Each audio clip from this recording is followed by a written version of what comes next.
For almost 70 years, the Mu Delta chapter of the Chi Omega fraternity has called the corner of Tobias Lane and Bradley Avenue home. Throughout the years, the chapter house located on this corner has undergone countless changes, including decor remodels, an addition, and 3 street names, Clara, Glenwood, and Tobias. Despite these many changes, one aspect of the house has forever remained the same, the bond of the Chi Omega sisters that call it home. The legacy of the house the Mu Delta chapter calls home began with the vision of one woman, Susan E. Brown. Susan was born on April 4, 1831 in Linden, Vermont. By the mid-1880s, she was living in Lincoln, Illinois with her husband, George A. Brown, and their 2 children, Susie and George H. The family moved to Peoria around 1896 and lived on Hamilton Boulevard. In 1897, Susan's husband George passed away, which left her widowed at the age of 66. 5 years later, on May 13, 1902, Susan Brown purchased the land that ultimately became the location of the Mu Delta chapter house. Lydia Moss Bradley, the founder of Bradley Polytechnic Institute, later Bradley University, sold Susan this land for $1,573. Susan became the first individual to purchase land directly from the university.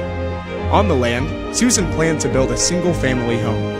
In July, she obtained a permit to build a 2-story dwelling at the corner of Claris Street, now Tobias Lane, and Bradley Avenue. The estimated cost to build this home was $4,500. She would live in the house for 30 years until her passing in 1932 at the age of 101. All of her years in the house at 229 South Glenwood were lived with her son, George H., her daughter, Susie, and her husband and her only grandchild that would ultimately sell the home to Mu Delta.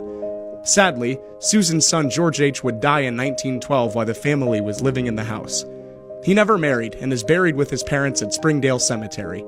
Following Susan's death, her daughter continued to live in the home with her husband and daughter.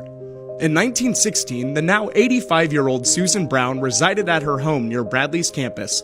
The Delta Kappa sorority was founded at the university. At the time of its founding, Delta Kappa was not affiliated with a national fraternal organization. Letters from the early 1930s reveal the women of DK were talking of becoming a national sorority. In a love letter written between Delta Kappa, Mildred Heinrich and Walter Busker, Mildred writes, "There has been a lot of talk lately about Lambda Phi going national. They want Kappa Alpha Theta, so I hear. Oh me, if it isn't one thing, it's 2. But then, do you suppose DK would have any chance of going Chi O?" By 1947, the sorority decided it was time to affiliate according to Edith Gorens Anderson, a Mu Delta charter member. Some of the Delta Kappas had been members of national sororities while they attended other schools. Each one gave a description of her own sorority. A secret ballot was then taken, and Alice Marie Oakley, a DK who had been a member of Chi O on another campus, was asked to contact Chi Omega about any interest they might have in establishing a chapter at Bradley.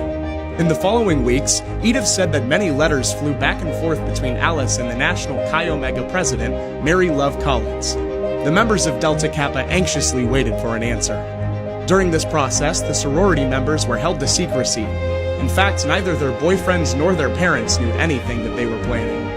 Finally, the day of the results arrived. According to Edith, Bradley was playing a basketball game at the Peoria Armory on that day.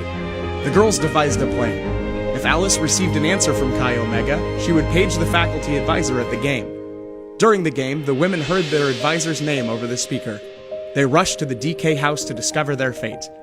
To their delight, Alice announced that Chi Omega had accepted them, and they would be installed on February 14th. On February 14th, 1947, the women put their Delta Kappa pins away and sang one last song. At 4 p.m., they were pledged into the Chi Omega fraternity.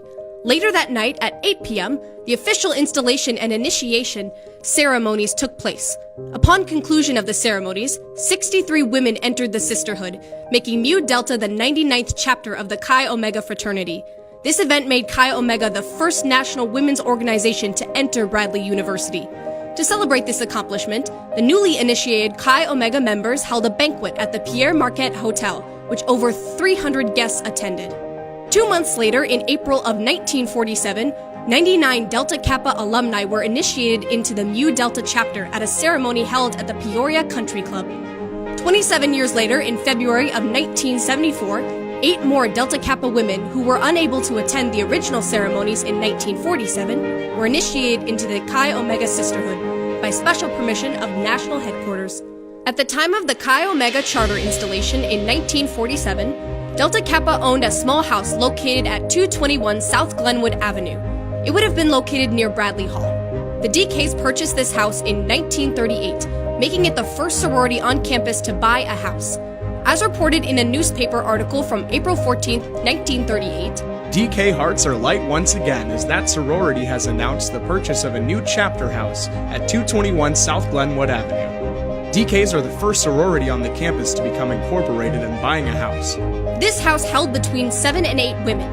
It had 5 rooms and a sunroom downstairs, a dormitory and baths upstairs, and an entertainment and chapter room in the basement. In the summer of 1948, just 1 year after becoming Chi Omega, the sorority women were ready to purchase a new chapter house. In August, they purchased Susan E. Brown's home from her granddaughter for $25,000. With this purchase, the Mu Delta chapter established its home at the corner of South Glenwood Avenue, now Tobias, and Bradley Avenue. They became only the second owner of this property. 70 years later, Mu Deltas continued to come home to the chapter house that was once owned by Susan Brown. Besides the large addition to the back of the house, the exterior structure remains largely unchanged since it was built in 1902. Our 801 Tobias is rich with history and transcends generations.